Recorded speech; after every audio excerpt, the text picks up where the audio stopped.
जो सबसे शर्मनाक चीज क्या है कि जिस आदमी की सारी प्रॉपर्टी सब पाकिस्तान सब डिक्लेयर्ड अपने नाम पे, उसको डिस्क्वालीफाई कर रहे हैं और यानी मैच से बाहर के रखने की कोशिश कर रहे हैं। और किनको इस मुल्क में बचाया जा रहा है?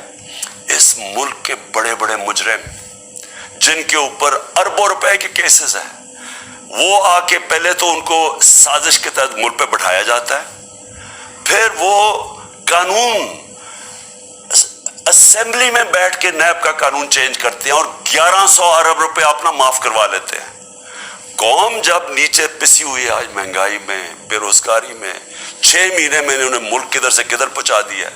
आज दुनिया कह रही है कि पाकिस्तान कर्जे नहीं अपने वापस कर सकता, हमारे बॉन्ड्स क्रैश कर गए हैं, हमारी इंडस्ट्री नीचे जा रही है, हमारा फॉरेन जो पाकिस्तान में डॉलर्स आने थे, एक्सपोर्ट्स भी नीचे जा रही है, रेमिटेंस भी नीचे जा रही है, मुल्क की दौलत कम हो रही है, ग्रोथ रेट नीचे चली गई है, किसान अलग सड़कों पे निकले हुए हैं, टेक्सटाइल इंडस्ट्री वो 20% बंद हो गई है। 6 महीने में वो पाकिस्तान को यहां लेके आए हैं और अपने सिर्फ पैसे बचा रहे हैं, सिर्फ आके अपनी चोरी बचा रहे हैं। और जो आदमी 26 साल से स्ट्रगल कर रहा है इस मुल्क में, कानून की बालादस्ती हो, इंसाफ हो, एहतसाब हो, उसके ऊपर केसेस कर रहे हैं इस तरह के, सिर्फ और सिर्फ मेरा मुंह बंद करने के लिए। मैं आज अपनी सारी कौम के सामने ये आप सबके सामने ये वादा करता हूं कि मेरी जितनी भी जिंदगी है वो इन चोरों का मुकाबला करने के लिए। मैं इसको सियासत नहीं समझता, मैं इसको जहाद समझता हूं। ये जो माफिया बैठा हुआ है जिसका ये हिस्सा है ये इलेक्शन कमिश्नर, मैं जब तक जिंदा हूं मैं इनका मुकाबला करूंगा। मैं अपने सारे आज जो प्रोटेस्टर्स बैठे हैं, मैं आप सबको आज पहले तो शुक्रिया अदा करता हूं। अब मैं कहता हूं कि अब आप प्रोटेस्ट खत्म कर दें, आज आप प्रोटेस्ट अब ख़त्म कर दें, क्योंकि लोग इस वक्त मुश्किल में हैं और मैं नहीं चाहता कि मेरी कौम मुश्किल में हो। लेकिन आप सब तैयारी करें। मैंने कहा था महीने के एंड में मैं लॉन्ग मार्च करूंगा और मैं पूरी तरह इंशाल्लाह इस मुल्क की तारीख की ये सबसे बड़ा प्रोटेस्ट होगा।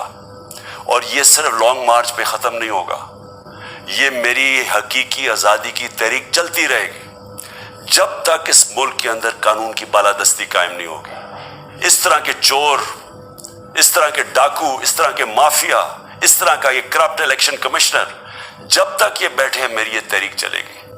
और मैं अपनी सारी कौम को आज कह रहा हूं कि ये मुल्क एक फैसला कुन मोड़ पे है। अगर हम जो अल्लाह का हुक्म है कि जुल्म और नाइंसाफी के सामने खड़े हो, जहाद करो, अल्लाह का हुक्म है अमर बिल मारूफ, अच्छाई के साथ खड़े और इस तरह के चोरों के खिलाफ खड़े हो। जब तक हम कौम इस फैसला कुन वक्त पे अब जद्दोजहद करने के लिए तैयारी नहीं करेंगे, हम इन चोरों से अपनी जान नहीं छुड़ा सकेंगे। जहाद अल्लाह ने हमारे पे फर्ज इसलिए किया है कि जब हम जुल्म का मुकाबला करते हैं, अपनी बेहतरी करते हैं, जुल्म कम हो जाता है। जब हम इस तरह की नाइंसाफी और जुल्म के सामने सर झुकाते हैं, हमारी माशरा तबाह हो जाता है।